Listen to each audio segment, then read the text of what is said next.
তাই আল্লাহ কোরআনে বলেছেন, হে আমার হাবিব, হে আমার রসুল, যাহারা আপনার হাতে হাত দিয়া বায়াত হইল, তারা আমি আল্লাহর হাতে হাত দিয়া বায়াত হইল। এই বায়াতটা চলমান এবং বহমান, সর্বসময়ে সর্বকালে এই বায়াত প্রথাটা চালু ছিল। বায়াত প্রথাটা বাবা আদম আলাইহিসসালাতু ওয়াসসালাম থেকে শুরু করি আখিরি নবী মুহাম্মদ সাল্লাল্লাহু আলাইহি ওয়াসাল্লাম পর্যন্ত, এবং মুহাম্মদ সাল্লাল্লাহু আলাইহি ওয়াসাল্লাম হতে আজ পর্যন্ত এই বায়াত প্রথা চালু আছে, চালু ছিল, চালু থাকবে কিয়ামত পর্যন্ত। কারণ বায়াত ছাড়া কখনোই হেদায়েতের পথে আসা যাবে না।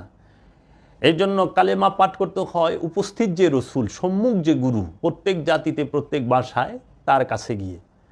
এখন এই রসুলের গুণ কি, রসুল কিভাবে চিনতে পারবো, সেই বিষয়টা আল্লাহ রাব্বুল আলামিন স্পষ্ট কোরআনুল মাজিদে বলে দিয়েছেন যে যিনি রসুল হবেন তিনি অবশ্যই কি করবেন, রবের আয়াত তেলাওয়াত করে শোনাবেন, তিনি আমার আপনার সকলের নফসকে পবিত্র করবেন, তিনি কিতাবের শিক্ষা দিবেন, এবং তিনি রব্বুল আলামিনের যে প্রজ্ঞার জ্ঞান, উইজডম যেটাকে বলা হয়, সেই হিকমত দান করবেন, এবং পবিত্র বস্তুকে হালাল করবেন, অপবিত্র বস্তুকে হারাম নিষেধ করবেন, এবং আমাদের পিঠের উপরে যে বোঝা আছে সেই বোঝাকে অপসারণ করবেন। এইগুলো যে ব্যক্তির মধ্যে, যে রসুল, যে মানবের মধ্যে এই গুণগুলো আছে, তিনি নিঃসন্দেহে রবের তরফ হইতে প্রেরিত রসুল।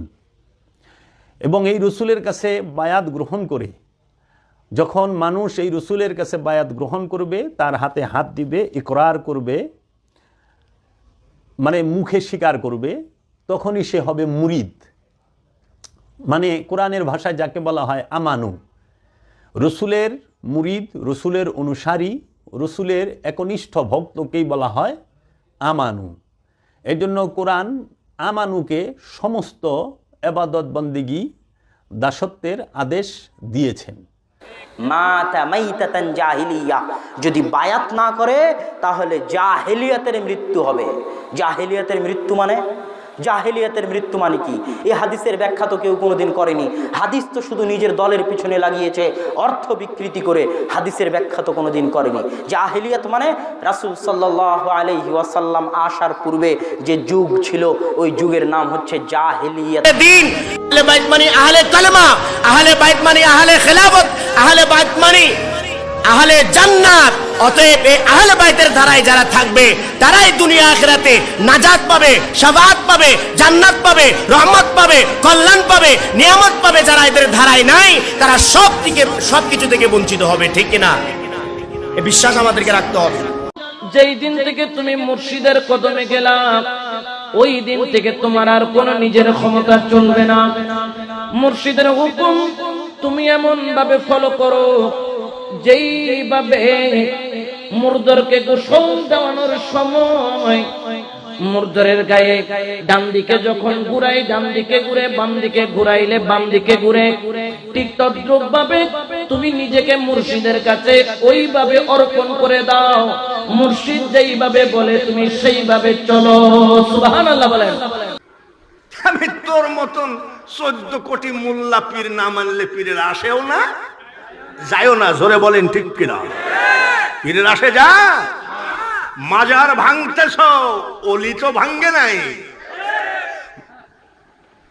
বাইরে আমার পর্দার আড়ালে নবীর খলিফা যারা পর্যায়ক্রমে তিনাদের মাধ্যমেই রাসূলের বায়াত হাসিল করতে হবে। সুবহানাল্লাহ। এজন্য সারসিনা হন, ফুরফুরা হন, সোনাকান্দা হন, সতরা শরীফ হন, বিশ্বজাকির মঞ্জিল এনায়েতপুর হন, যে কোনো হক সিলসিলায় কোন কামেল পীরের কাছে বায়াত হয়েছেন, তৈয়ব শাহ হুজুর হন, যে কোনো হক্কানি পীর যিনি খেলাফত প্রাপ্ত, ওনার কাছে বায়াত হইলেন, হাকিকতে এই বায়াত আল্লাহ রাসূলের বায়াত। এজন্য বায়াত হওয়ার দরকার, কারণ আমার নবীজির কাছে বায়াত হওয়া আমাদের দরকার। তার শাহ হুজুরের কাছে যারা মুরিদ, তারাও হাকিকতে রাসূলের বায়াত। শাহপুর দরবারে আহলে বাইতের মহব্বতকে আল্লাহ কোরআনে বলছেন মুয়াদ্দাত। মহব্বত বলেন নাই, এস্ট বলেন নাই, মুয়াদ্দাত বলছেন।